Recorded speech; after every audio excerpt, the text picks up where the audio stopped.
My YouTube channel keep learning.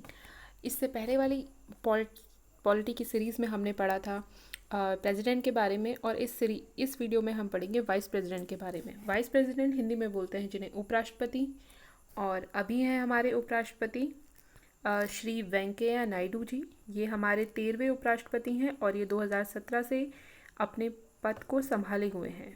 ठीक है, okay. तो अब हम पढ़ते हैं वाइस प्रेसिडेंट के बारे में। वाइस प्रेसिडेंट के बारे में कॉन्स्टिट्यूशन के पार्ट 5 यानी कि भाग 5 में दिया गया है। इसके जो आर्टिकल्स हैं वो आपके आर्टिकल 63 से 73 तक हैं। आर्टिकल 63 में दिया गया है there shall be a vice president of India, अर्थात भारत का एक उपराष्ट्रपति होगा। आर्टिकल 64 में ये बताया गया है कि राष्ट्रपति राज्यसभा का पदेन सभापति होगा। The vice president to be ex officio chairman of the council of state. उपराष्ट्रपति जो होता है एज अ उपराष्ट्रपति, उसका कोई काम नहीं होता, उसका काम होता है राज्यसभा के पदेन सभापति के रूप में। ठीक है। आर्टिकल 65 कहता है the vice president to act as a president और to discharge his function during casual vacancies in the office और during the absence of president. राष्ट्रपति का जो उपराष्ट्रपति होते हैं वो क्या करते हैं, आर्टिकल 65 के अकॉर्डिंग अगर प्रेसिडेंट की जो स्पेस है, प्रेसिडेंट का पद वो कभी खाली हो जाता है, चाहे वो उनकी डेथ हो जाए, चाहे वो विदेश दौरे पे हो, बीमार हो, कोई भी रीज़न हो, तो उस समय जो राष्ट्रपति का पद है वो उपराष्ट्रपति संभालेगा। और उस समय उपराष्ट्रपति के पास पूरी की पूरी पावर जैसे राष्ट्रपति की होती है वैसी ही होगी। उस समय जो भी बिल वो पास करेंगे उसकी लीगैलिटी भी बिल्कुल वैसी ही होगी जैसे कि प्रेसिडेंट की होगी। और उस समय इन्हें वेतन भत्ते वगैरह भी सारे प्रेसिडेंट के ही मिलेंगे।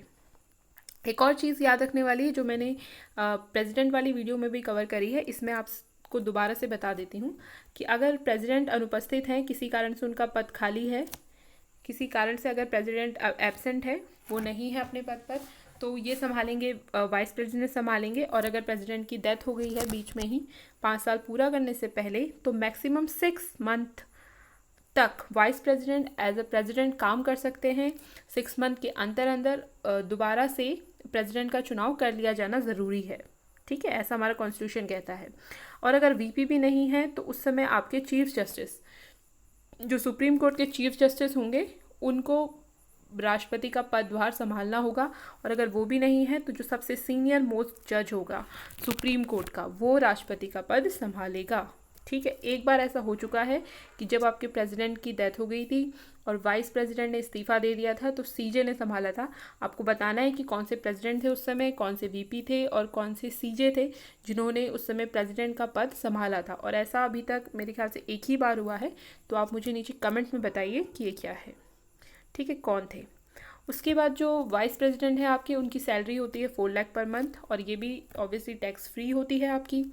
आर्टिकल 66 इसमें ये बताया गया है कि वाइस प्रेसिडेंट का इलेक्शन कैसे होगा। तो वाइस प्रेसिडेंट का जो इलेक्शन है वो भी आपका इनडायरेक्ट इलेक्शन है, और प्रेसिडेंट का इलेक्शन भी आपका इनडायरेक्ट इलेक्शन होता है। देखो, जो इलेक्शन है आपके वो 2 टाइप के होते हैं, एक होता है आपका इनडायरेक्ट और एक होता है डायरेक्ट। इनडायरेक्ट दैट मीन्स अप्रत्यक्ष, और डायरेक्ट इज प्रत्यक्ष। प्रत्यक्ष वो जिसमें हम पार्टिसिपेट करें, यानी कि जिसमें आप, भारत की जनता वोट करती है, आप वोट करते हैं, वो होता है डायरेक्ट इलेक्शन। और जिसमें आप वोट नहीं करते, आपके द्वारा चुने हुए जो प्रतिनिधि हैं, जो कि लोकसभा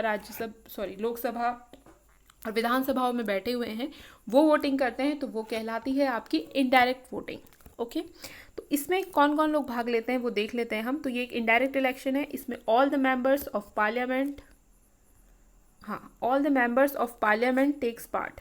ठीक है, इसमें आपके जितने भी मेंबर हैं पार्लियामेंट के, चाहे वो इलेक्टेड हो चाहे नॉमिनेटेड हो, वो दोनों ही इसमें भाग लेते हैं, लोकसभा और राज्यसभा के। ठीक है, तो लोकसभा और राज्यसभा के इलेक्टेड और नॉमिनेटेड यानी कि निर्वाचित और नामित दोनों ही सदस्य इस इलेक्शन में भाग लेते हैं।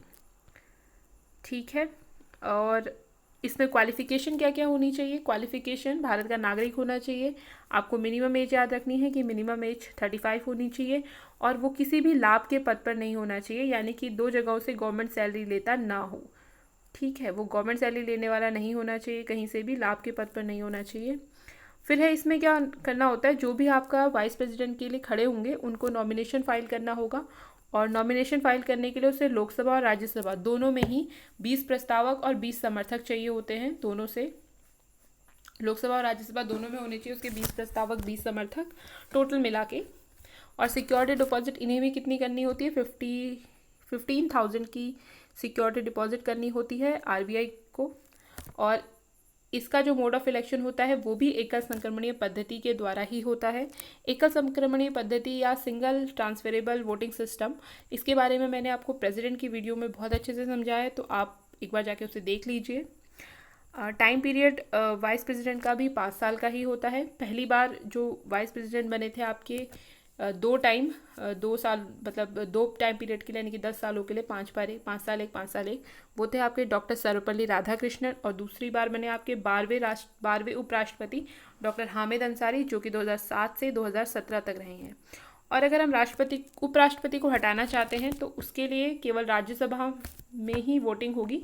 तो राज्यसभा में अगर पूर्ण मत एब्सोल्यूट मेजॉरिटी के साथ बिल पास कर दिया जाए, बिल लेके, तो इसको देख लेते हैं एक बार कि अगर उपराष्ट्रपति को हटाना है तो क्या करेंगे। अगर उपराष्ट्रपति को आप हटाना चाहते हैं तो उसके लिए आपको राज्यसभा में बिल लाना होगा, ठीक है, राज्यसभा में नहीं, लोकसभा में नहीं, केवल और केवल राज्यसभा के पास ये अधिकार है। तो राज्यसभा में ही आपको बिल लाना पड़ेगा। फिर बिल लाने के बाद आप वाइस प्रेसिडेंट को नोटिस देंगे, 14 दिन का टाइम होगा। 14 दिन के बाद राज्यसभा में वोटिंग की जाएगी और अगर राज्यसभा में उस बिल पर वो बिल पूर्ण बहुमत के साथ एब्सोल्यूट मेजॉरिटी के साथ पास हो जाता है तो फिर उसे लोकसभा में भेजा जाएगा और लोकसभा में भी वो पारित होने के बाद उपराष्ट्रपति को हटा दिया जाएगा, ठीक है। फिर है उपराष्ट्रपति को हटाने पर, अगर उपराष्ट्रपति आपने हटा दिया है तो जो राज्यसभा में आपका डेप्यूटी चेयरमैन यानी उपसभापति होंगे उन्हें राज्यसभा का चेयरमैन बना दिया जाएगा, ठीक है।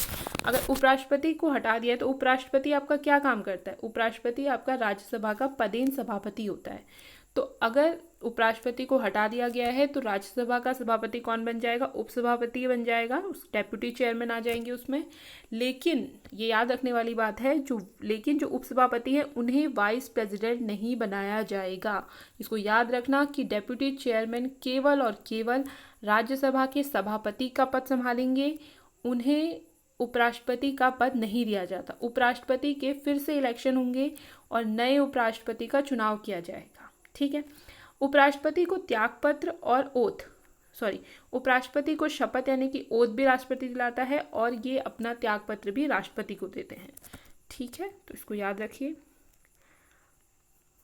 फिर है आर्टिकल 68 में दिया गया है कि कितने टाइम के लिए इलेक्शन रिक्ति को भर देना चाहिए, तो वही है सेम, 6 महीने के अंदर अंदर इलेक्शन करवा के आपको इसे भरना होगा, ठीक है। रिक्ति भरने के बारे में दिया गया आर्टिकल 68 में। आर्टिकल 69 में ओथ शपथ के बारे में दिया गया है कि राष्ट्रपति या उनके द्वारा नियुक्त कोई भी व्यक्ति, या तो राष्ट्रपति स्वयं वाइस प्रेसिडेंट को शपथ दिलाएंगे या उनके द्वारा कोई नियुक्त व्यक्ति है वो उपराष्ट्रपति को शपथ दिलाएगा, ठीक है। अगर क्वेश्चन पूछा जाता है आपसे कि उपराष्ट्रपति को शपथ कौन दिलाता है तो सिंपल सा आंसर याद रखना, राष्ट्रपति। और उपराष्ट्रपति अपना त्यागपत्र किसे देता है, उसका आंसर भी होगा आपका राष्ट्रपति। आर्टिकल 71 है, इसमें जो भी आपके प्रेसिडेंट और वाइस प्रेसिडेंट के इलेक्शन होते हैं, अगर उन इलेक्शंस को लेके कोई भी कंट्रोवर्सी होती है या कोई भी मुद्दा उठता है कि नहीं ये गलत तरीके से हुए हैं, या कोई भी उस पर आरोप लगाता है कि ये नहीं हुआ, अच्छे से नहीं हुए, कोई धांधली हुई है, कुछ भी, तो इसका जो डिसीजन है वो लेगा आपका सुप्रीम कोर्ट, ठीक है। सुप्रीम कोर्ट के पास ये अधिकार है कि वो प्रेसिडेंट और वाइस प्रेसिडेंट के हुए इलेक्शन में ध्यान रखे कि वो फेयर तरीके से हुए नहीं हुए, या इनमें अगर कोई भी डिस्प्यूट होता है, कोई भी विवाद होता है, तो वो हैंडल करेगा आपका सुप्रीम कोर्ट, और सुप्रीम कोर्ट का डिसीजन फाइनल डिसीजन होगा, ठीक है। इसमें आपके इलेक्शन कमीशन का कोई रोल नहीं है।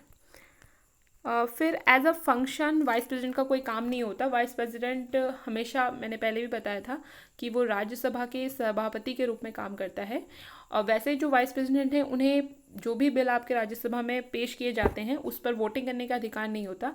लेकिन अगर कभी ऐसा हो कि वोटिंग हुई और वोटिंग में क्या हुआ, 50% आपके कोई बिल है उसको लेकर वोटिंग में 50% यस हो गए, 50% नो हो गए, तो उस समय जो उपराष्ट्रपति है उसके पास ये अधिकार होगा कि वो अपना वोट डाल सके। और उस समय जो राष्ट्रपति वोट डालता है, in this kind of voting result like where is 50% yes and 50% no, तो in this kind of voting result VP can vote and his vote known as casting vote और डिसीसिव वोट। ओके, तो हिंदी में बोलते हैं निर्णायक मत।